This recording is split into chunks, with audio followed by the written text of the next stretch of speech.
Hello my dear students. आज हम start करने जा रहे हैं chapter 6 the challenges of cultural diversity का लास्ट पार्ट।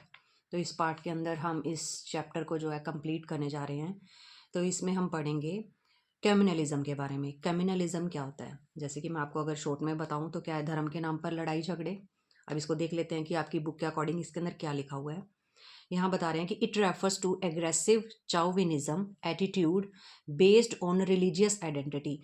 जब हम क्या करते हैं, एक मतलब रिलीजन को मेन मान के, ठीक है, और बहुत ज़्यादा एग्रेसिव चाउविनिज्म दिखाते हैं, मतलब कि ऐसा एटीट्यूड दिखाते हैं जो कि बहुत ज़्यादा एग्रेसिव है अपने धर्म को लेकर। ठीक है, अपने धर्म का फेवर करते हैं बट दूसरे धर्म के लिए बहुत ज़्यादा एग्रेसिव हो जाते हैं। ठीक है, तो यहाँ पे जो चाउविनिज्म मतलब दे रखा है ना, इसको भी थोड़ा देख लेते हैं क्या है। Chauvinism is an attitude that see one's own group as the only legitimate or worthy group, with other group being seen as inferior, illegitimate and opposed. इसमें हम क्या करते हैं कि एक तरह से हमारा जो एटीट्यूड है अपने धर्म के लिए क्या हो जाता है, अपने धर्म का जो भी ग्रुप है उसके लिए तो बहुत अच्छा हो जाएगा कि हाँ हम लेजिटिमेट है, ठीक है, हम हमारा ग्रुप जो बहुत ज़्यादा वर्थी है। बट दूसरे ग्रुप के लिए हम क्या सोचते हैं इसमें कि दूसरा ग्रुप जो है वो इन्फीरियर है। इन्फीरियर का मतलब क्या होता है, घटिया। ठीक है, और अपने ग्रुप को क्या समझते हैं, सुपीरियर समझते हैं। इलेगिटिमेट, ठीक है, कि ये तो इलीगल है, ठीक है, गैर कानूनी है, अपोज्ड है, हर एक चीज़ में उसकी बुराई करना स्टार्ट कर देते हैं, ठीक है, दूसरे धर्म के ग्रुप के लोगों की। तो ये हो गया आपका कम्युनलिज्म। अब यहाँ पे क्या बता रहे हैं कि अगर इंग्लिश सेंस के अकॉर्डिंग देखा जाए, कम्युनल कम्युनल का मतलब क्या है, तो यहाँ पे कह रहे हैं समथिंग रिलेटेड टू कम्युनिटी और collectivity as differ from individual. इसमें हम क्या करते हैं कि इसमें जस्ट कम्युनल के अंदर हम कलेक्टिविटी को देखते हैं, मतलब कलेक्टिविटी है इसके अंदर, ठीक है, और किससे डिफर है, ये इंडिविजुअल से डिफर है, कि इसके अंदर इंडिविजुअल को हम नहीं देख रहे हैं। कम्युनल का मतलब ही क्या होता है, कलेक्टिविटी, मतलब कि एक ग्रुप होना। देन इसके बाद आपको बताया गया a strong sense of loyalty to the interest of one particular group rather than a society as a whole, which can lead to extreme behavior or violence toward other। इसमें हम क्या करते हैं कि जो कम्युनलिज्म का ये जो इन्होंने ग्रुप बताया, इसमें बताया कि हम अपने ग्रुप के लिए तो बहुत ज़्यादा लॉयल्टी रखते हैं और इंटरेस्ट रखते हैं, ठीक है, और as a one popular group भी मानते हैं, अपने ग्रुप को लॉयल, अपने ग्रुप के लिए लॉयल रहेंगे, इंटरेस्टेड रहेंगे रैदर देन अदर ग्रुप। ठीक है, और क्या है इसमें, which can lead to extreme behaviour, और क्या है दूसरों के लिए हम क्या दिखाते हैं इसमें, वायलेंस दिखाते हैं, दूसरे ग्रुप के लिए वायलेंस होगी हमारे माइंड के अंदर। ठीक है, और इसके पॉजिटिव एस्पेक्ट भी हैं और इसके नेगेटिव एस्पेक्ट भी हैं। किस चीज़ के, कम्युनलिज्म के। क्या बता रहे हैं हम, देखो इसके अंदर communalism stand for the affinity of an individual toward on community upliftment. इसके अंदर हम क्या करते हैं कि जस्ट अपने ग्रुप के अपलिफ्टमेंट के बारे में सोचते हैं कि हमने क्या करना है, कि इसमें हम स्टैंड हो गए हैं, किस चीज़ के लिए स्टैंड हुआ है, individual toward on community upliftment. भी अपनी कम्युनिटी की तो हमने अपलिफ्टमेंट करवानी है, क्या, इकट्ठे होकर, एक धर्म के नाम पर हम क्या इकट्ठे हो गए हैं और उसको हम अपलिफ्ट कर रहे हैं। और नेगेटिव एस्पेक्ट इसका क्या होगा, promote on interest eight expense of other. दूसरों का नुकसान करके हम खुद का धर्म क्या करेंगे, प्रमोट करेंगे। उसमें तो हमारा इंटरेस्ट है कि हम अपने धर्म को प्रमोट करें, उसमें हमारा इंटरेस्ट है, बट किस चीज़ के बेस पर, दूसरों का नुकसान करके। ठीक है, तो ये हो गया इसका नेगेटिव एस्पेक्ट। कम्युनलिज्म देखो, अब कम्युनलिज्म तो आपको क्लियर हो गया कि अपने धर्म के नाम पर क्या है, हम ग्रुप बना लेते हैं और फिर क्या है, मतलब दंगे फसाद करना या दूसरे ग्रुप के साथ लड़ लड़ लेना, या फिर दूसरे ग्रुप को, दूसरे धर्म के लोगों को नीचा दिखाना। ठीक है, इस तरीके से कम्युनलिज्म जो है एक तरह से चैलेंज है इंडिया के लिए, क्योंकि बहुत सारे धर्मों के लोग रहते हैं। ठीक है, तो कहीं ना कहीं किसी ना किसी धर्म के जो लोग हैं वो आपस में लड़ते भी रहते हैं। अब देखो यहाँ पे क्या बता रखा है कि मोर अबाउट पॉलिटिक्स। अब इसकी आड़ में जो है पॉलिटिक्स खेली जाती है, धर्म के नाम पर ही लोग वोट्स वगैरह लेके इलेक्शन के अंदर मतलब कि जीत जाते हैं। ठीक है, और अपनी पावर को यूज़ करते हैं। नोट अबाउट रिलीजियस, क्या कह रहे हैं कि जो ये कम्युनलिज्म है ना, ये रिलीजन तो इसके अंदर कम दिखाई दे रहा है, बट पॉलिटिक्स बहुत ही ज़्यादा दिखाई दे रही है। ठीक है, मतलब ये वैसे तो कम्युनलिज्म का मतलब क्या है, रिलीजन को मान के ही कम्युनलिज्म को मतलब कि आगे बढ़ाया जा रहा है। बट अगर देखा जाए तो ये रियलिटी के अंदर प्रैक्टिकली अगर देखा जाए तो पॉलिटिक्स बहुत ज़्यादा खेली जाती है रिलीजियस रिलीजन के आड़ में। ठीक है, देखो अब यहाँ पे क्या बता रहे हैं, ऑल कम्युनलिस्ट, जो भी कम्युनलिज्म के अंदर है, all communalist do believe in political identity based on religion. कहीं ना कहीं रिलीजन की आड़ के अंदर पॉलिटिकल आइडेंटिटी ले लेते हैं लोग। ठीक है, रिलीजन की आड़ में वोट्स वगैरह लेके, ठीक है, पॉलिटिकल आइडेंटिटी अगर वो जीत जाते हैं तो उनकी एक पहचान बन जाती है।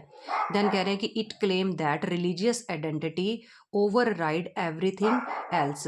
कह रहे हैं कि जो रिलीजियस आइडेंटिटी है ना वो हर कहीं पर क्या है, ओवर राइड कर रही है। ओवर राइड कैसे कर रही है, जैसे कि कोई भी मान लो कि कोई भी पर्सन अगर क्राइम वगैरह कर रहा है, ठीक है, अपने कास्ट का जो या अपने धर्म का अगर कोई बंदा है, ठीक है, अगर वो क्या कर रहा है, मतलब क्राइम कर रहा है, तब भी हम उसको सपोर्ट करते हैं वहां पे आगे आके, ठीक है।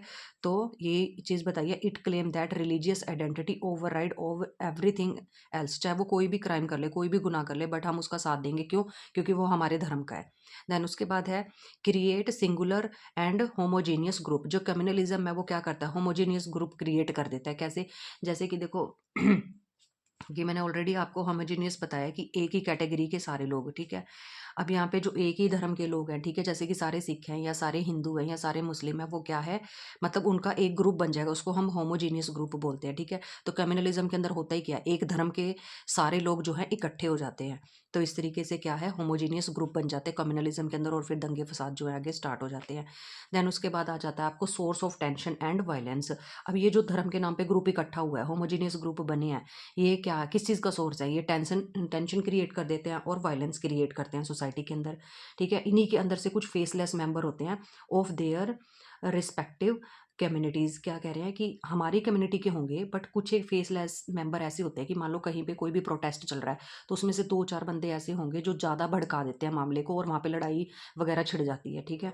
तो इस तरीके से कुछ फेसलेस मेंबर, वो खुद तो पीछे हट जाते हैं, और दूसरे जो मतलब इनोसेंट पीपल होते हैं उनको मतलब कि आगे भड़का के अपना चिंगारी का काम करके खुद क्या है, पीछे हट जाते हैं। तो इस तरीके से क्या है कि वायलेंस और टेंशन फैल जाती है जब होमोजीनियस ग्रुप, एक धर्म के लोग जो है इकट्ठे होते हैं कहीं पे भी।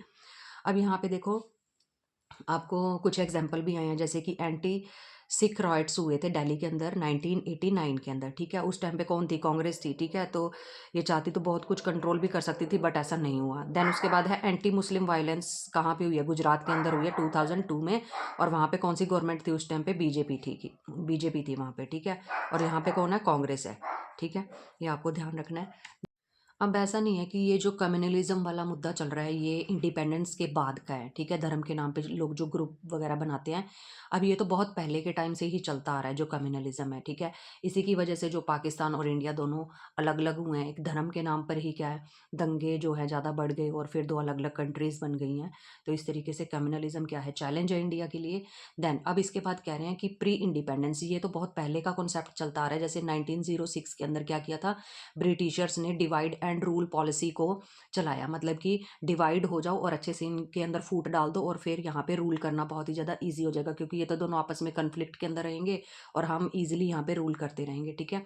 कौन कह रहे हैं, ब्रिटिशर्स कह रहे हैं। तो यही बात बताइए कि ये प्री इंडिपेंडेंस मतलब इंडिपेंडेंस से पहले की ही ये कम्युनलिज्म की प्रॉब्लम चलती आ रही है, ठीक है। The existence with in a society of a variety of ethnic cultural and religious group. अब ये जो क्या है, जो कम्युनलिज्म को ज़्यादा मोटिवेट करते हैं, ठीक है, ये बहुत सारे मतलब अलग अलग कल्चर के लोग होते हैं, अलग अलग रिलीजन के लोग होते हैं, अलग अलग एथनिसिटी वाले लोग होते हैं, ठीक है। तो अलग अलग वैरायटी के जो लोग हैं वो क्या है, एग्जिस्ट करते हैं सोसाइटी के अंदर, और फिर वो कम्युनलिज्म के ऊपर उतर आते हैं। देन इसके बाद क्या है, आपको रिलीजियस प्लूरलिज्म भी देखने को मिलता है, ठीक है। मतलब कि इसका मतलब क्या है कि ये पहले से ही जो लड़ाई के मतलब धर्म के नाम पे जो लड़ाइयाँ वगैरह हैं वो बहुत ज़्यादा बैक टाइम से बहुत पहले से ही चलती आ रही हैं, ठीक है, कोई न्यू मुद्दा नहीं है ये। दैन इसके बाद आपको बताया कि सेकुलरिज्म, ठीक है। अब यहाँ पे कम्युनलिज्म आपका खत्म हो चुका है, यहाँ से आपको स्टार्ट हो जाता है सेकुलरिज्म, ठीक है। सेकुलरिज्म के अंदर क्या बताया है,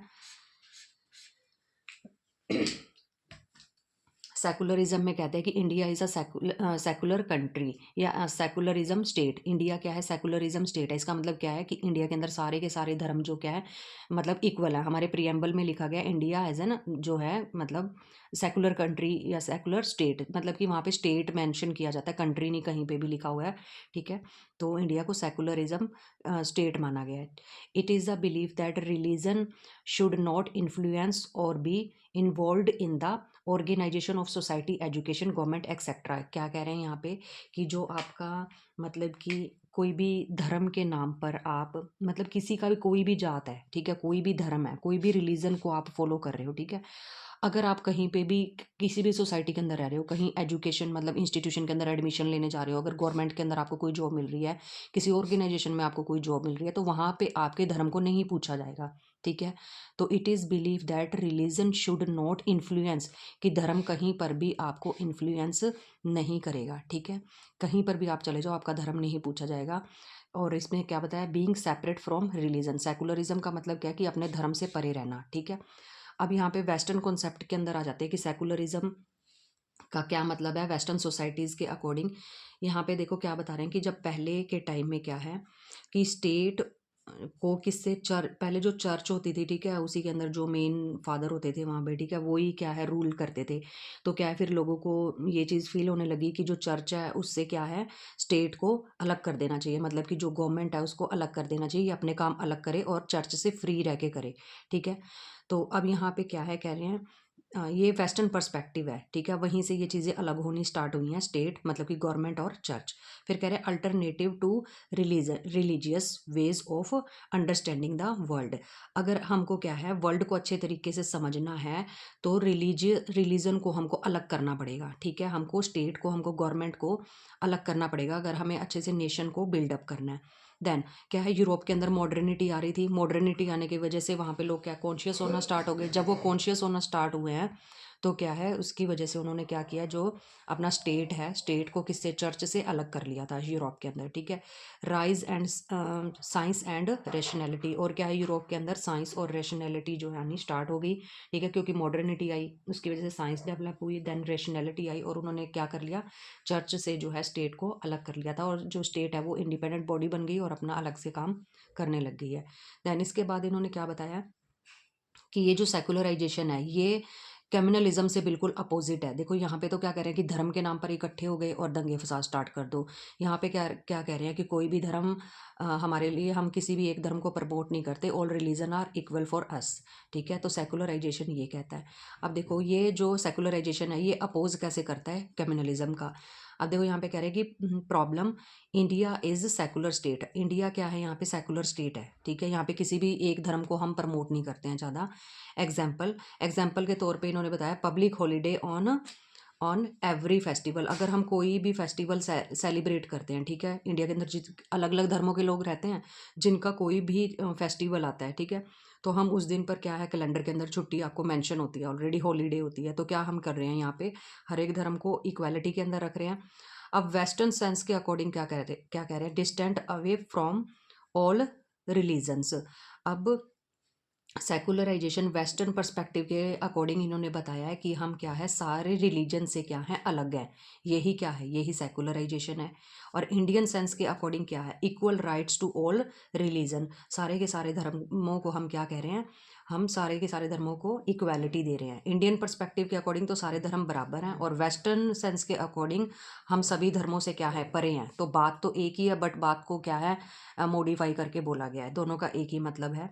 देन उसके बाद इन्होंने आपको बताया है कॉम्प्लिकेशंस क्या आ रही हैं। अब इंडिया वाले कहते हैं वैसे तो हमने क्या है सारे धर्मों को बराबर किया हुआ है, बट कॉम्प्लिकेशन यहाँ पे आती है जब इंडियन स्टेट क्या करती है, commitment to secularism as well as protection of minority, जब ये मिनोरिटी क्लास को प्रोटेक्शन दे रही है तो वहाँ पे पता चल रहा है कि कुछ एक कास्ट या कुछ एक धर्म ऐसे हैं जिनको ये क्या है प्रोटेक्शन दे के उनका अपलिफ्टमेंट कर रहे हैं। एक साइड तो ये कह रहे हैं कि हम इक्वालिटी दे रहे हैं आपको, ठीक है, और दूसरी साइड ये कुछ धर्मों को क्या है ज़्यादा मतलब अपलिफ्ट कर रहे हैं। फॉर एग्जाम्पल जो क्या है मिनोरिटी के अंदर आते हैं, मिनोरिटी का मतलब यहाँ पे क्या है, जो लोग इंडिया के अंदर कम गिनती के लोग हैं, जैसे कि मुस्लिम आ जाएंगे इसमें, ठीक है, और जो मुस्लिम है वो ये जो है आप इसको बोल सकते हो कि जो लार्जेस्ट मिनिमम के अंदर आ जाएंगे ये, ठीक है, कि सबसे कम लेवल के ऊपर जैसे कि मुस्लिम, देन सिख, फिर उसके बाद पारसी हैं, जैन है, ठीक है, इस तरीके से क्या है ये कम कम होते जाते हैं, मतलब ये कम गिनती के अंदर है, ठीक है। तो इनको मिनोरिटी क्लास बोला गया है जो कम संख्या में है, तो गवर्नमेंट क्या करती है इनको प्रोटेक्शन देती है। यहाँ हम देख रहे हैं कि जो सेकुलरिज्म है, सेकुलरिज्म के अपोनेंट्स भी हैं और सपोर्टर भी हैं, ठीक है।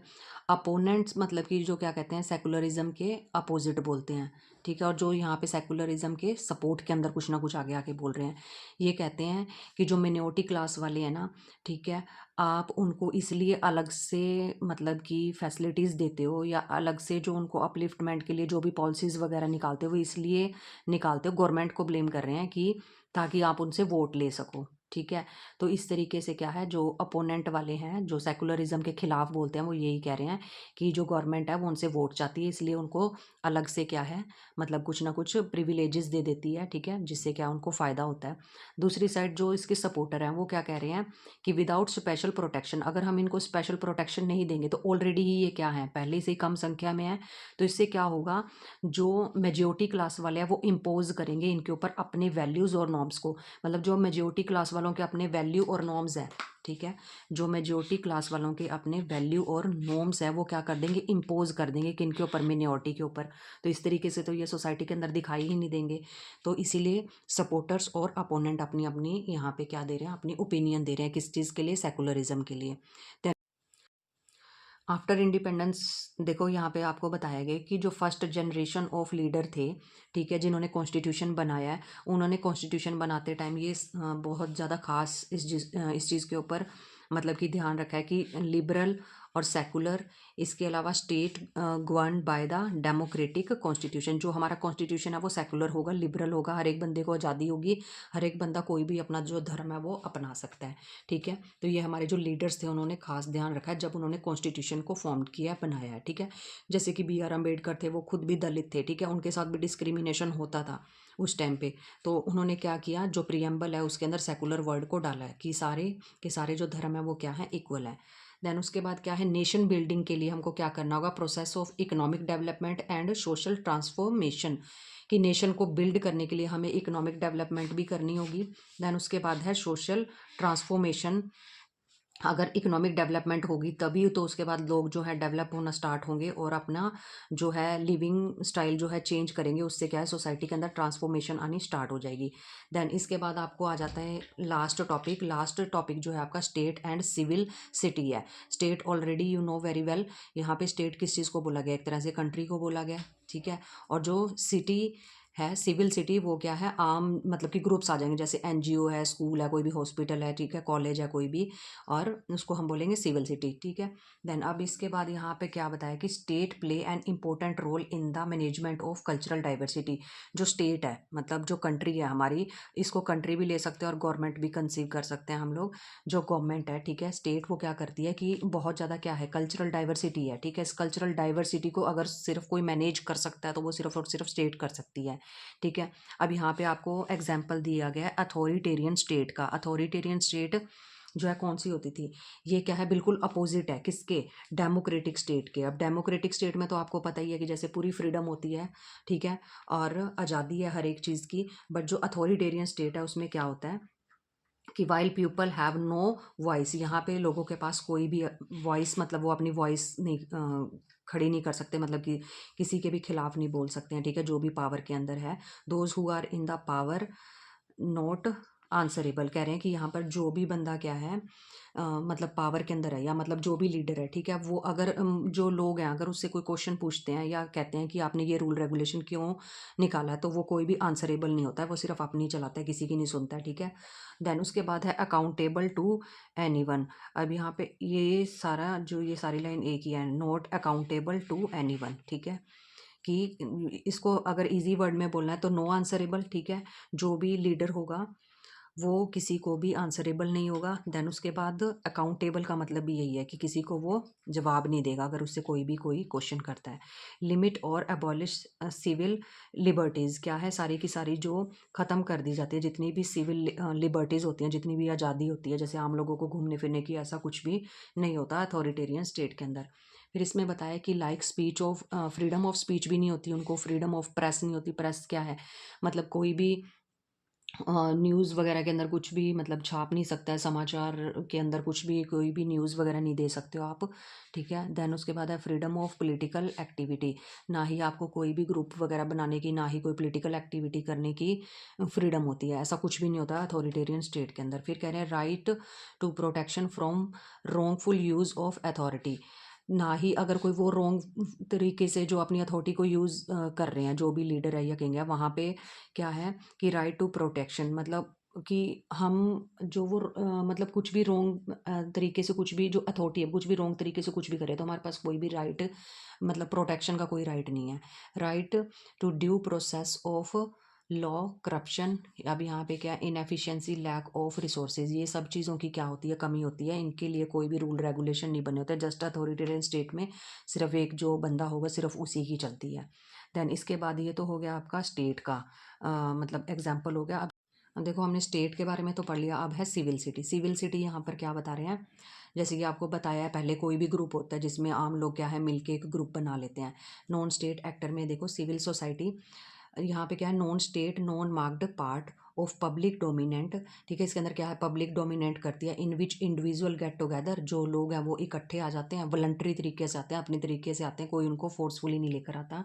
To create institution and organisation, और वो इकट्ठे होकर कोई एनजीओ बना लेते हैं, कोई स्कूल खोल लिया, ठीक है। तो इस तरीके से कोई ना कोई ग्रुप बना लेते हैं अपना। देन इसके बाद है ऑर्गेनाइजेशन। यहाँ पे इसके अंदर आपको एग्जाम्पल भी आप दे सकते हो, जैसे पॉलिटिकल पार्टीज़ हैं, मीडिया है, ठीक है, ट्रेड यूनियन है, एनजीओज हैं, और रिलीजियस ऑर्गेनाइजेशंस हैं। ये जो ऑर्गेनाइजेशन होती हैं ये नॉन स्टेट कंट्रोल है, मतलब इनके ऊपर जो सरकार का कोई राइट नहीं होता, ये इन्होंने अपनी तरफ से अपने ग्रुप फॉर्म किए होते हैं। आप यहाँ पे आपको जो है एग्जाम्पल भी बता देते हैं, जैसे कि अगर दूरदर्शन, जैसे कि पहले, अभी तो कोई दूरदर्शन देखता नहीं है, ठीक है। दूरदर्शन जो क्या है एक तरह से क्या है, जो गवर्नमेंट है उन्हीं का खुद का ये चैनल है, ठीक है, जिसके ऊपर क्या है सिर्फ गवर्नमेंट जो चाहती है वही चीज़ें जो है इसमें दिखाई जा रही हैं। पूरा गवर्नमेंट का कंट्रोल है दूरदर्शन के ऊपर। बट जो और भी काफ़ी सारे आप देखते हो टीवी के ऊपर और भी बहुत सारे चैनल्स आते हैं, ठीक है, बट उसके ऊपर गवर्नमेंट का कोई कंट्रोल नहीं है, वो अपनी मर्जी से वहाँ पे कुछ भी चला सकते हैं, ठीक है, कोई फिल्म या कोई भी सॉन्ग या कुछ भी इस तरीके से। तो ये तो आपके आगे स्टेट के अंडर, ठीक है, जो दूरदर्शन है वो स्टेट के अंडर आ गया, ठीक है। जो टेलीविज़न के ऊपर और मतलब कि और जो कुछ भी दिखाया जाता है अलग से जो चैनल होते हैं, मतलब ये दूरदर्शन एक अलग चैनल है, और टेलीविज़न के ऊपर जो अलग से टीवी के ऊपर अलग से चैनल आते हैं वो क्या है, वो कोई भी प्राइवेट जो ग्रुप होता है या, ठीक है, वो उनका अपना मतलब कोई ऑर्गेनाइजेशन होती है जो वो चैनल को चला रही होती है। इस तरीके से आपको ये 2 एग्ज़ाम्पल हैं। देन इसके बाद आपको बताया गया है कि इमरजेंसी लग जाती है 1975 के टाइम पे, ठीक है। कांग्रेस होती है उस टाइम पे, इंदिरा गांधी जी होती हैं, ठीक है। और ये जो आपकी इमरजेंसी है ये चलती है 77 तक, मतलब कि देखो अब कितना टाइम हो गया, ये जून में स्टार्ट होके जैन के अंदर जो है आपको ख़त्म हो रही है। देन इसके अंदर क्या होता है, अथॉरिटेरियन जो रूल लागू हो जाता है, जो मतलब इंदिरा गांधी होती हैं वो सिर्फ उनका रूल स्टार्ट हो जाता है, ठीक है। हमने पढ़ा ना अथॉरिटेरियन के अंदर सब कुछ, freedom of speech, freedom of press, political activities सब कुछ बंद हो जाता है, किसी को भी ऐसे घूमने फिरने की कोई फ्रीडम नहीं है। तो अथॉरिटेरियन जो है सिस्टम स्टार्ट हो गया था कब, इमरजेंसी के टाइम पे, 1975 से लेके 77 तक इंदिरा गांधी के टाइम पे, ठीक है। तो आपको पता ही है कि इंदिरा गांधी का जो बेटा है उन्होंने भी स्टेरिलाइजेशन का प्रोग्राम चलाया था, ठीक है, जो कि बहुत ही फोर्सफुली किया जाता था। तो क्या है कि कांग्रेस से लोग जो है परेशान हो गए थे, तो कांग्रेस जो है फिर इसके बाद हार गई थी, ठीक है, और फिर दूसरी गवर्नमेंट जो है, दूसरी पार्टी की गवर्नमेंट बनती है। देन इसके बाद क्या है कि ये जो अथॉरिटेरियन सिस्टम है ना, ये बहुत ही एक तरह से मतलब अ, अच्छा सिस्टम नहीं है। तो इसके लिए क्या है कि सरकार आप मतलब कि जो भी, अब जैसे इंदिरा गांधी थी तो वो अपनी मर्जी से कुछ भी कर रही थी, ठीक है। तो क्या है कि हम उनसे किसी भी चीज़ का मतलब वो अकाउंटेबल नहीं थी, कोई भी आंसरेबल नहीं है हमें, ठीक है, अभी कि वो कि ऐसा क्यों कर रही हैं, ठीक है। तो क्या है यहाँ पे राइट के अंदर यहाँ पे आपको ये चीज़ बताई गई है, राइट जो है आरटीआई आया, ठीक है, राइट टू इन्फॉर्मेशन एक्ट आया था आपका 2005 के अंदर। अब इसके अंदर क्या है कि जो आम लोग हैं, ठीक है, वो गवर्नमेंट को क्वेश्चन कर सकते हैं कि आपने अगर ये रूल बनाए, ये नॉर्म्स बनाए हैं, तो ये बिल पास किया, तो ऐसा क्यों किया है, ठीक है। तो हम आरटीआई के अंदर ये राइट टू इन्फॉर्मेशन, हमारा राइट है कि हम इन्फॉर्मेशन ले सकते हैं, किससे, गवर्नमेंट से। ये जो है राइट आपका कब आया, 2005 के अंदर आया। और इसमें हर कोई क्वेश्चन कर सकता है गवर्नमेंट से, ठीक है। और गवर्नमेंट भी क्या है, वो भी एक तरह से आपको आंसरेबल है, अकाउंटेबल है, within 30 days they have to answer, ठीक है, उनको आंसर देना होगा आपको। और इसके अंदर क्या है, ऐसे क्वेश्चन के आंसर नहीं दिए जाते जो कि बहुत ज़्यादा मतलब कि इंडिया की सिक्योरिटी को लेकर बहुत ही ज़्यादा मतलब खास होते हैं, ऐसे आंसर आपको नहीं दिए जाते, ठीक है। बाकी क्या है, जो दूसरे कोई भी क्वेश्चन है आप वो गवर्नमेंट से कर सकते हो, और विद इन 30 डेज वो आपको आंसर भी करेंगे, और इसका सारा का सारा सारा जो डाटा है वो कंप्यूटराइज़ होता है, ठीक है? आपके टाइम पे कि सारी चीज़ों को सेव रखा जाता है उसके अंदर। तो इसी तरीके से आपका ये सारा का सारा जो चैप्टर है यहाँ पे एंड हो जाता है। इसी के साथ आपकी जो फर्स्ट बुक है वो भी इसी के साथ कंप्लीट हो जाती है, ठीक है? तो थैंक यू सो मच, आपने इतने पेशेंस के साथ ये चैप्टर सुना।